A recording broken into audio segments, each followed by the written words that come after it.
Coming up on Valley View News. A car crash in Westlake leaves 3 people critically injured. What the LAPD says might have cost it. Plus, lawmakers have approved a multi-billion-dollar foreign aid package.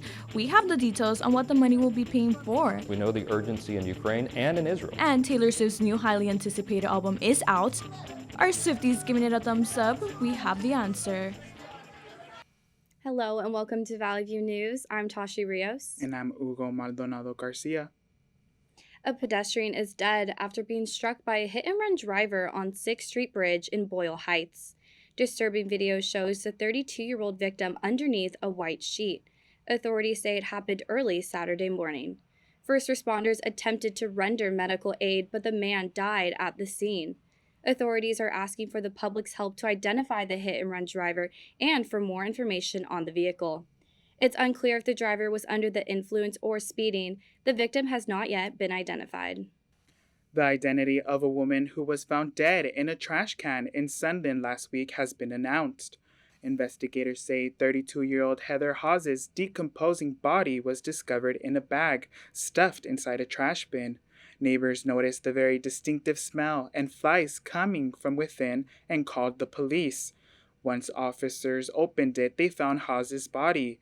Neighbors reported an odd odor leading up to the discovery. Investigators say that the trash bin is not from the neighborhood. Police are still investigating as it's unclear of the motive and who the suspect could be. 3 pedestrians are hospitalized in critical condition after being hit by a car in Westlake. The crash happened off of 6th and Alvarado Street late Friday night.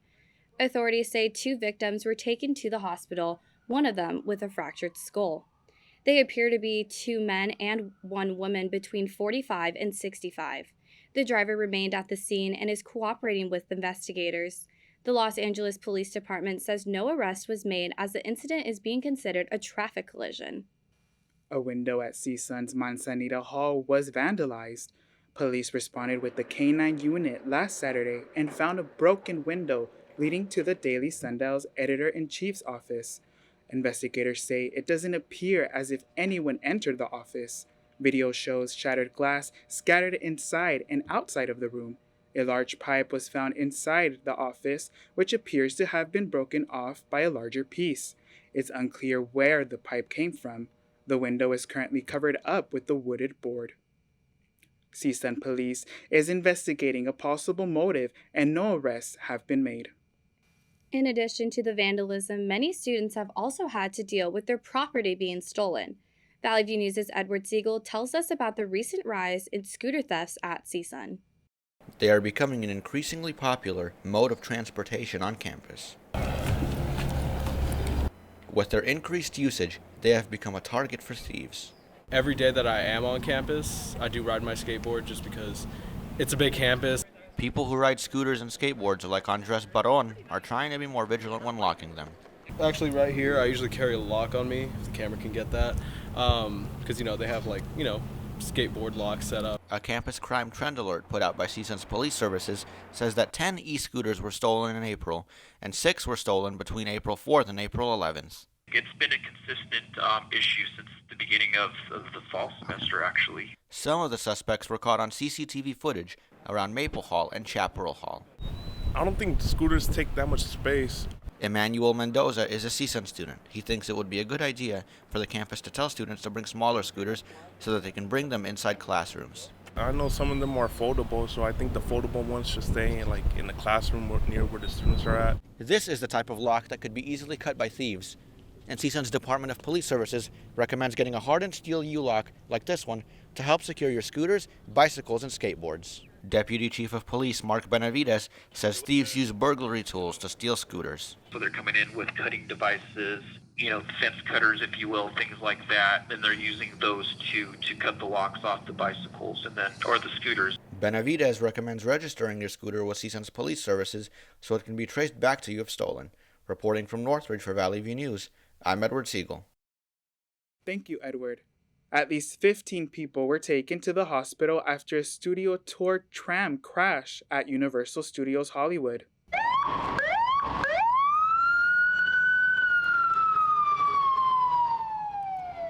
Authorities responded to the theme park Saturday around 9 p.m. The collision happened when the tram passed the Jurassic Park safari cars and was turning onto Avenue M. Most guests suffered minor injuries, but one person suffered critical injuries.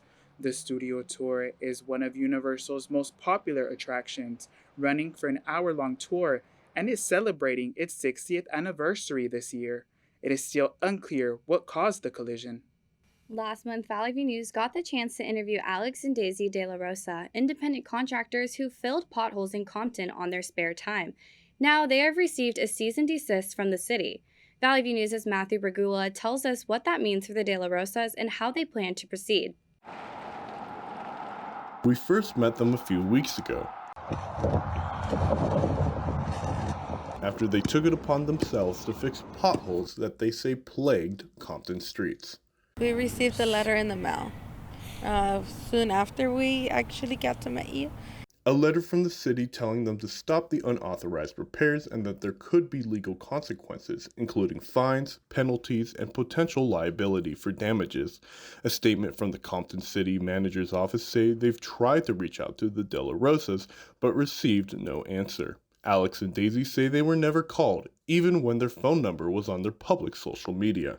Companies and sponsors that we've been having, and they've gotten my cell phone number directly, and they were able to find our address, but apparently they weren't able to find our phone numbers. The couple also decided to show me some of the most damaged roads in Compton, like Santa Fe Street and Acacia Avenue, where potholes range from small to enormous, and vehicles have to drive under 5 miles an hour to avoid tire or suspension damage. I've also returned to North Largo Avenue, where, as you can see, part of the big pothole has been filled, which Daisy says was done by the city. However, there are still pieces of broken road that act as hazards for drivers. But even after going through another pair of tires and a cease and desist, the De La Rosas say they aren't quitting their mission. We've continued filling in potholes on the down low. We sometimes just post pictures, but thanks to all the donations that we have received, we have not stopped. The De La Rosas say until Compton fixes the streets, they will keep using donations to fill the hazards themselves. Reporting from Compton, California, I'm Matthew Bragula for Valley View News. Matthew, thank you. 2 people were killed and 6 others were injured following a shooting in Tennessee. Authorities believe at least 2 people opened fire around 300 people attending a block party Saturday night. Memphis Police Chief C.J. Davis says her officers found 5 victims and transported 3 to the hospital under critical condition. Officers were notified that 11 additional gunshot victims arrived by private vehicle at area hospitals as well, for a total of 16 victims. The MPD has since retracted their statement, saying that several victims were counted multiple times. According to the Gun Violence Archive, Saturday marked the 115th mass shooting in the United States since the beginning of the year, which was only 110 days ago. There have been more mass shootings than days in 2024. Governor Gavin Newsom is joining forces with Norway to fight climate change. Newsom met with Norway's Minister of Trade and Industry and the Crown Prince last Tuesday to cement a partnership to help develop of green transportation and economic growth. Norway's Minister of Trade says the country is leading developer of emission-free ferries and sees protecting the environment as one of its top priorities. Newsom still aims to get rid of gas-powered cars in California by 2035. The summer sun is starting to roll in, leaving the cold and wet season behind us. Valley View News' Mark Monroy tells us how the upcoming summer can have a negative impact on the positive surplus of green brush.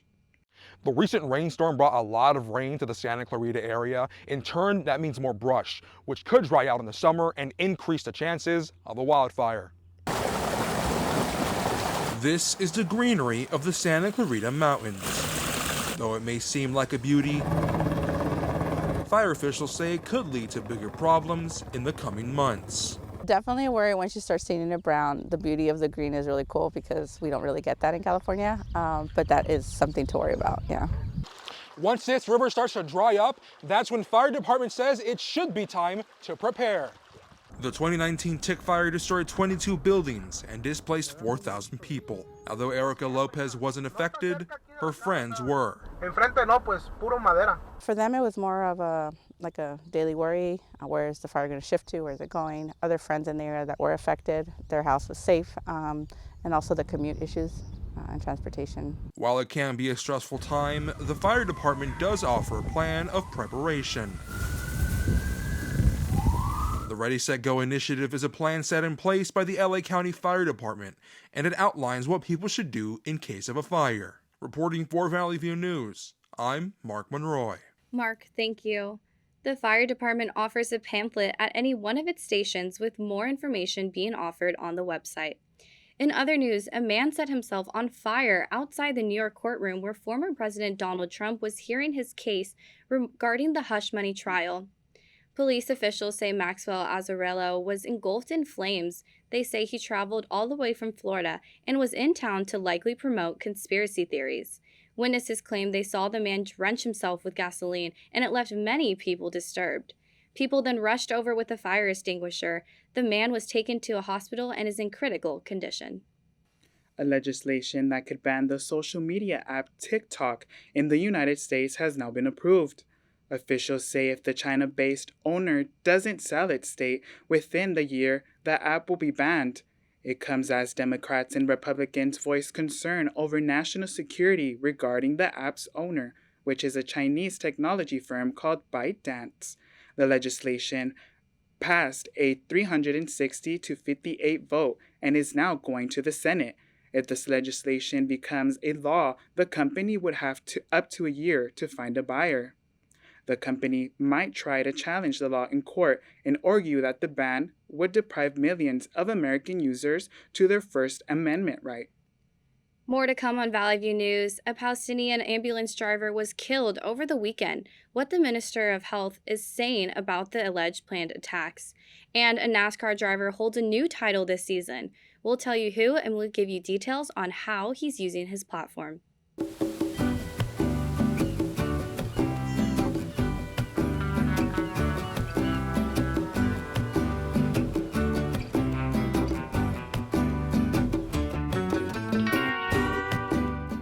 There is a road laid out for me. First night here, but Amy seems cool. Leading down to the river. I am blind, but I need not see. What do you think? I know this road is there for me. If I'm really free, take me down to the river and walk. Welcome back. Let's travel to news overseas. Carolina Tello is in our digital media center with the latest international updates. Carolina? Thank you, Hugo. The U.S. House of Representatives have approved a $95 billion foreign aid package. The package would provide help to Ukraine, Israel, and Taiwan. $61 billion would be given to Ukraine and go into replenishing U.S. weapon stockpiles, while $9 billion would go into economic assistance. About $26 billion would be supporting Israel to improve the country's missile defense system. Another $9 billion would go towards humanitarian assistance in Gaza. The package also includes a legislation requiring TikTok to sell its stake. An ambulance driver from the Palestinian Red Crescent Society has been killed. It happened Saturday when the 50-year-old driver was transporting Palestinians injured in a West Bank settler attack. Investigators say the ambulance was hit by gunfire when he was shot and killed by settlers. In a separate incident, the Israel Defense Forces detained another ambulance crew. The IDF says security forces have killed 10 terrorists in an ongoing operation, and Israel Border Police forces are continuing extensive counterterrorism activity. The Palestinian Ministry of Health criticized both the detention of the ambulance crew and the intentional killing of an ambulance driver while performing his humanitarian duty. Israel has carried out a retaliatory strike against Iran near a major airbase and nuclear site in central Iran. The U.S. says the move is potentially dangerous escalation that Iranian officials are playing down. Iranian authorities say air defenses intercepted 3 drones close to an airbase in Isfahan province. Satellite images show no extensive damages where explosions were reported. Israel has yet to comment, and Iran has not identified the source of the attack. Scorched bones of a possible royal lineage have recently been discovered in an ancient Mayan temple pyramid in Guatemala. Archaeologists say the remains belong to adults, and scientists identified 3 of the individuals as male. Alongside these bones were thousands of burned objects, including pendants made from mammal teeth, mosaics, and weapons. The tomb's abundance and wealth indicated royal status. It is believed that the remains could be the revelation of a new type of leader who redefined power. That's the very latest from the Digital Media Center. I'm Carolina Tello. Back to you. Thank you, Carolina.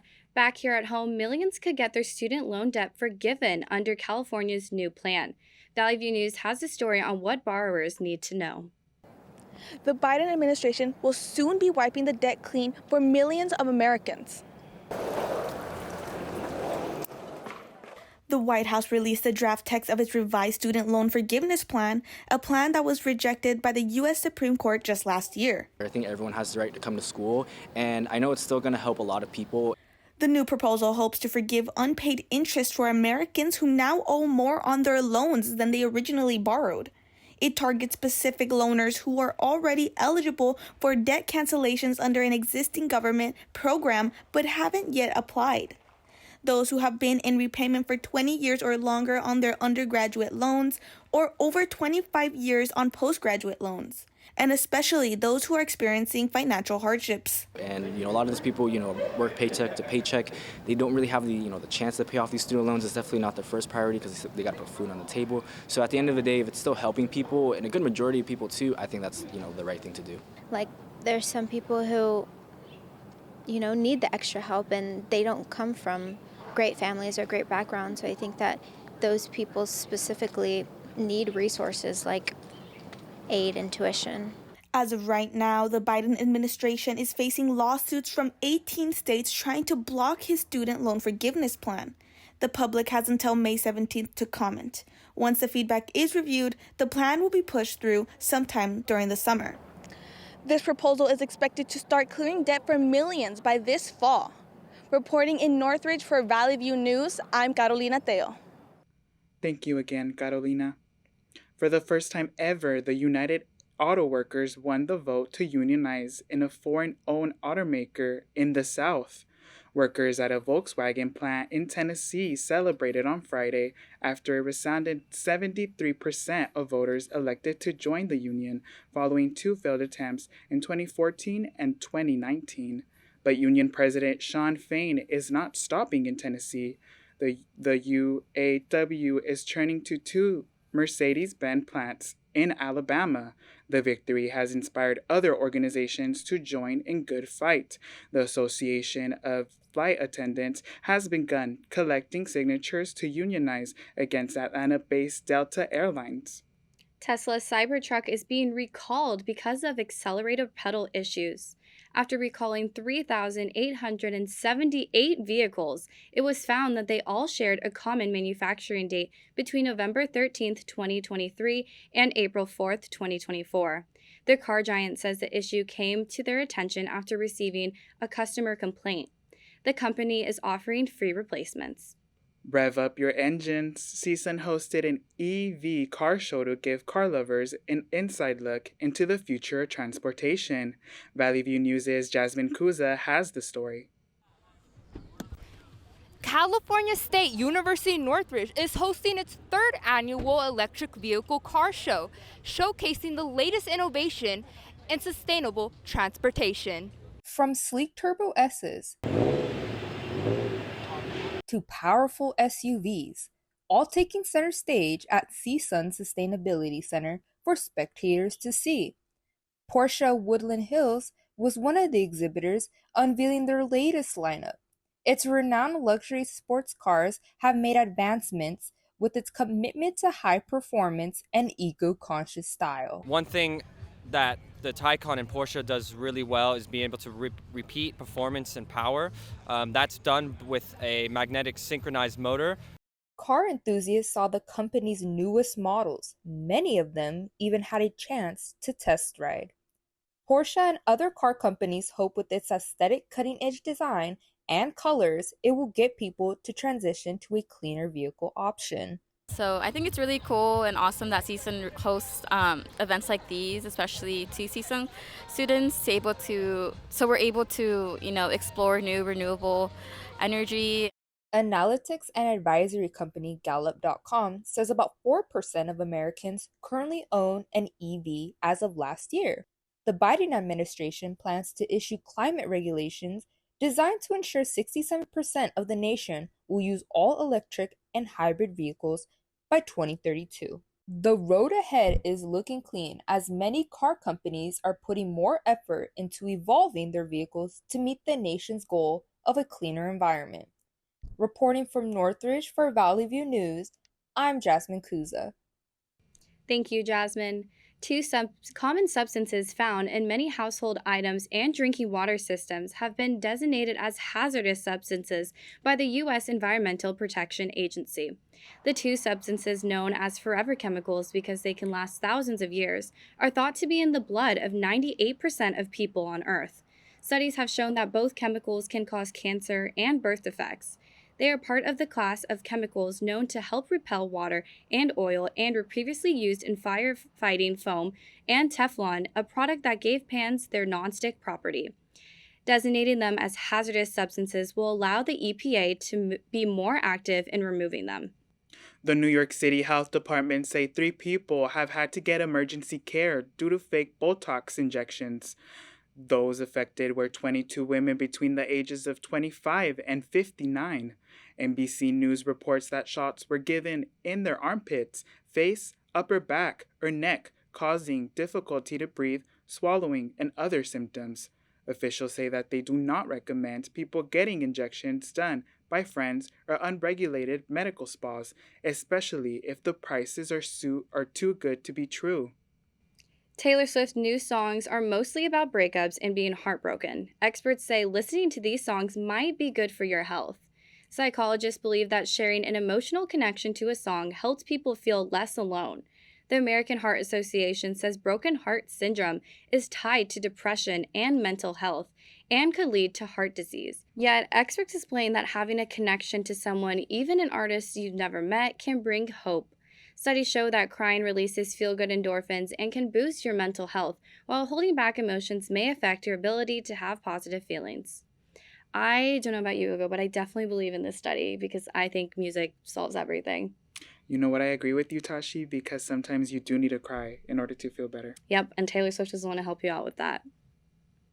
When we come back, it's the 40th anniversary of Footloose, and actor Kevin Bacon is celebrating by visiting the original high school where they filmed the movie. Also, a famous rapper was given the key to the city of Louisiana. We have the details. Stay with us. What are you doing in there? What's that? I wouldn't do that. What are you doing? What are you looking for?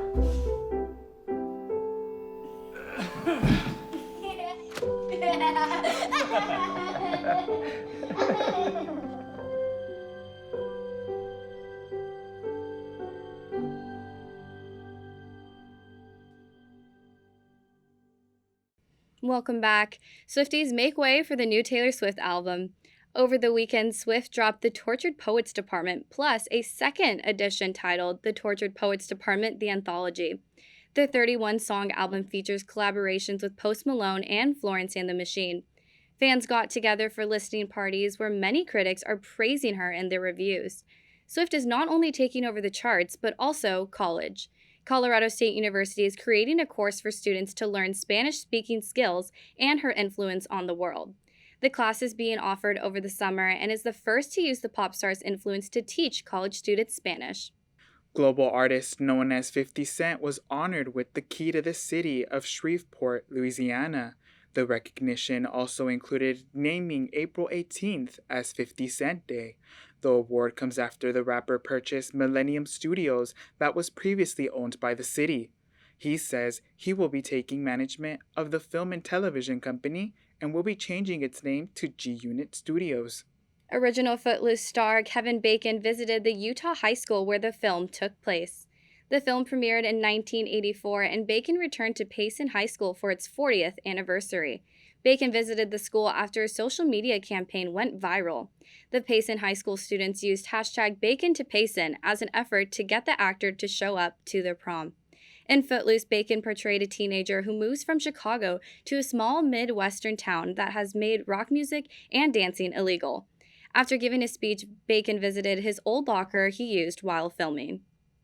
Armani Williams holds a unique title that no other NASCAR driver shares.